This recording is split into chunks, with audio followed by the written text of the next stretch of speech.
툭툭 빼기.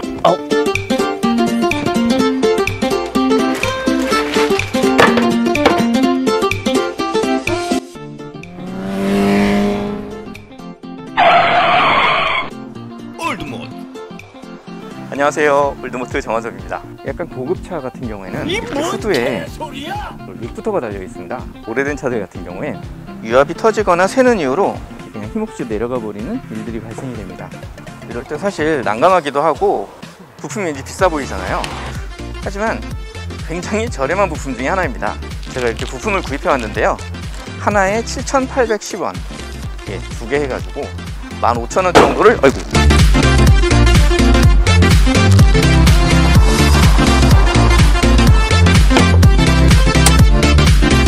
두 개 해서 15,000원 정도를 지불했습니다. 자, 그럼 저와 함께 교환해 볼까요?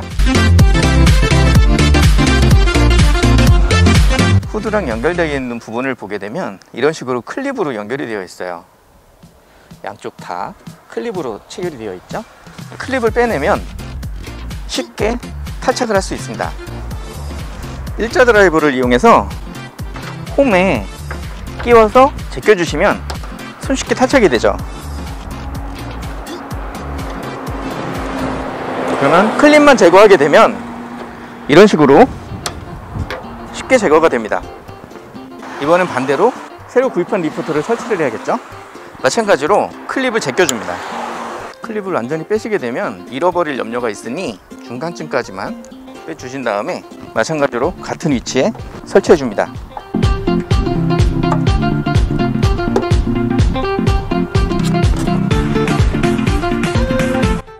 클립만 원래 있던 상태로 꽂아주면 됩니다. 반대쪽도 해볼까요?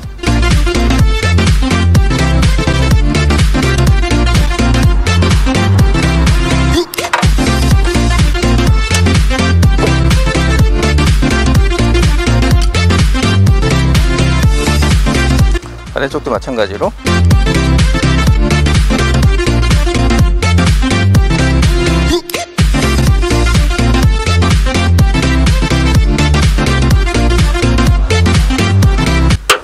고정해 주시면 됩니다. 자, 설치가 끝났습니다. 참 쉽죠? 원래 달려있던 이 리프터는 폐기물로 처리해야 합니다. 어떠셨나요? 쉬워 보이시죠? 거의 대부분의 차량들이 이런 식으로 설치를 하도록 되어 있습니다. 이 차량 말고 GS450H도 같은 문제가 있었는데요, 그 차량 같은 경우 이게 부품 가격이 비쌀 거라고 생각해서 알리익스프레스라는 직구 사이트로 찾아봤어요. 그랬더니 양쪽 해서 2만원대 초반에 팔더라고요. 그래서 같은 방식으로 교환해 준 적이 있었습니다. 렉서스 정식 센터에서 부품을 구입하면 뭐 얼마가 될지 모르겠지만 알리익스프레스를 통해서 구입을 했을 때 22,000원인가 23,000원인가 줬었던 것 같아요. 이 차량보다 약간 더 비싸네요.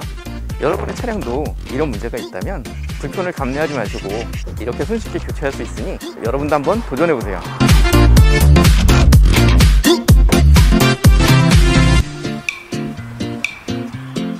지금까지 올드모트 정한석이었습니다. 감사합니다. 올드모드.